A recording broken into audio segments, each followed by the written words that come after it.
দাও খোদা দাও আমায় আবার ওমর দারাজ দিল, দাও খোদা দাও আমায় আবার ওমর দারাজ দিল, দাওয়ালির মতো বীর সেনানি, আলির মতো বীর সেনানি জগাতে নিখিল,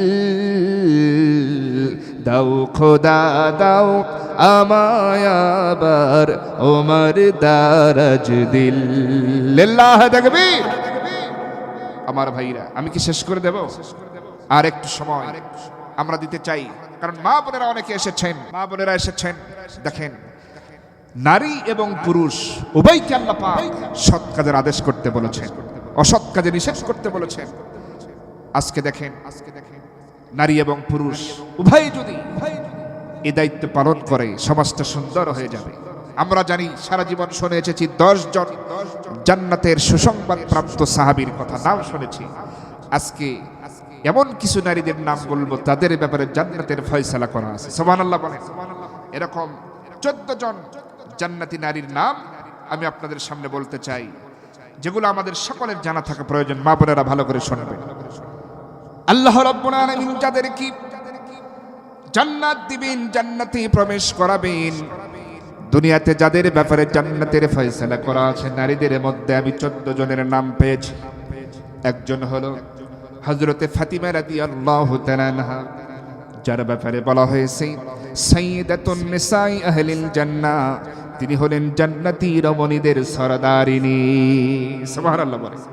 2 নম্বরে হযরতে খাদিজা রাদিয়াল্লাহু তাআলা আনহা, 3 নম্বরে হযরতে আয়েশা সিদ্দিকা রাদিয়াল্লাহু তাআলা আনহা, 4 নম্বরে হযরতে হাফসা রাদিয়াল্লাহু তাআলা আনহা, 5 নম্বরে হযরতে আসিয়া আলাইহিস সালাতু ওয়াস সালাম, 6 নম্বরে হযরতে মরিয়ম আলাইহিস সালাতু ওয়াস সালাম, 7 নম্বরে হযরতে হাজরা আলাইহিস সালাতু ওয়াস সালাম, 8 নম্বরে সুমাইয়া রাদিয়াল্লাহু তাআলা আনহা, 9 নম্বরে উম্মে হারাম বিনতে মিলহান, 10 নম্বরে রুমাইসা বিনতে মিলহান, 11 নম্বরে সুরাইয়া আল আসাদিয়া, 12 নম্বরে রবি বিনতে মুআওয়াজ, 13 নম্বরে হযরতে উম্মে জামিলা, 14 নম্বরে নুসাইবা বিনতে কাব রাদিয়াল্লাহু তাআলা আনহা। তারা সবাই হলো আল্লাহর জান্নাতের মেহমান। সুবহানাল্লাহ বলেন। নারী এবং পুরুষ উভয়ে আমাদেরকে এই বাংলার জমিনে নতুন স্বাধীনতা তারা এনে দিয়েছে। একথা ঠিক না ব্যাঠিক? ঠিক না ব্যাঠিক? শুধু কি ছাত্ররাই আন্দোলন করেছিল? ছাত্রীরা ছিল না?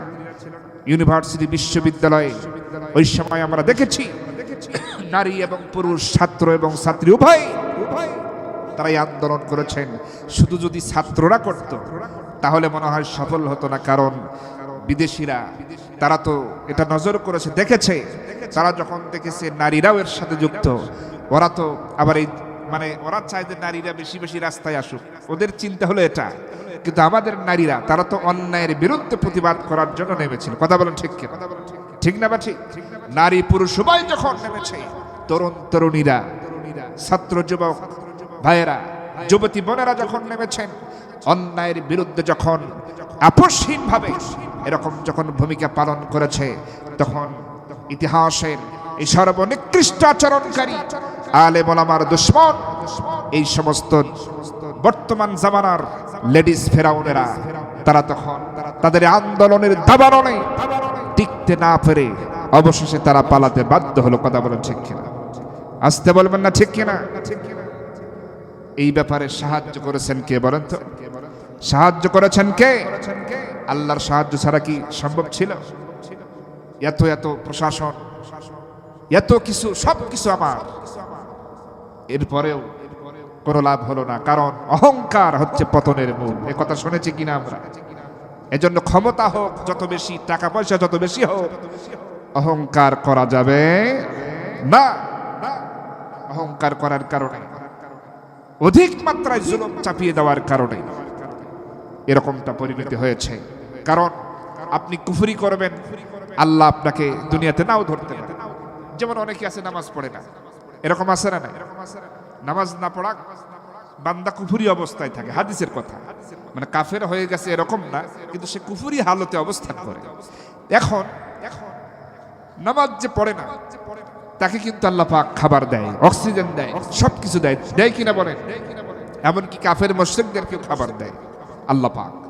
কিন্তু আপনি যদি একজনকে আঘাত করেন, জুলুম করেন, অন্যায়ভাবে মারধর করলেন, রক্ত ঝরালেন, হত্যা করলেন, এইটা হলো জুলুম। এইটা কি বলেন তো? জুলুম। এইটা আল্লাহ বরদাস্ত করেন না। যার কারণে এই 24-এর আন্দোলনে আমার তরুণ যুবক যুবতী ভাই বোনেরা তারা যখন ঘোষণা দিয়েছেন কোন বৈষম্য এই বাংলার জমিনে চলবে না, যার মেধা অনুযায়ী তার চাকরি পেতে হবে, দিতে হবে, এই ধরনের কোনো কোঠা থাকতে পারে না, এরকম ভাবে আরো অনেক দাবি যখন যুক্ত হলো, আন্দোলন করতে করতে যখন অনেক শহীদ হলো, আন্দোলনের দাবানল কোটা বাংলাদেশে ছড়িয়ে পড়ল, আল্লাহ পাক এই সমস্ত যুবক যুবতীদের মনের বাসনা বুঝতে পারলেন, শুনতে পারলেন। অসংখ্য মা বোনের রাতের তাহাজ্জুদের নামাজে বসে দেওয়া চোখের পানি কবুল করে আল্লাহ পাক তাদের মাধ্যমে জুলুমতন্ত্র বাংলার জমিন থেকে তখন বিদায় করেছে। কথা বলা ঠিক কিনা? এবং তারা পালাতে বাধ্য হয়েছে। দুষ্ট ছেলেদেরকে এখন সে গালি দেয়, দুষ্ট পোলা পান রে, পালায়া গেলাম তোদের কারণে। কথা বলেন ঠিক কিনা? দুষ্ট পোলা পান রে, পালায়া গেলাম তোদের কারণে। দুষ্ট পোলা পান রে, পালায়া গেলাম তোদের কারণে। প্রশাসনের হাত পা ধরি, দিনের ভোট রাতে করি, প্রশাসনকে জিম্মি করি, দিনের ভোট রাতে করি, তবু ক্ষমতার মসনদ, তবু ক্ষমতার চেয়ার রাখতে পারলাম না রে, পালায়া গেলাম তোদের কারণে। দুষ্ট পোলা পান রে, পালায়া গেলাম তোদের কারণে। সোনা দানা টাকা কড়ি, ডজন খানেক ব্রিফ কেস ভরি, সোনা দানা টাকা কড়ি, ডজন খানেক বস্তায় ভরি, আরো কিছু সঙ্গী নেওয়ার, আরো কিছু সঙ্গী নেওয়ার, দুপুর বেলা খাবার খাওয়ার সময় দিলি না রে, পালায়া গেলাম তোদের কারণে। দুষ্ট পোলা পান রে, পালায়া গেলাম তোদের কারণে। দফায় দফায় জুলুম করি, হাজার হাজার মানুষ মারি, দফায় দফায় জুলুম করি,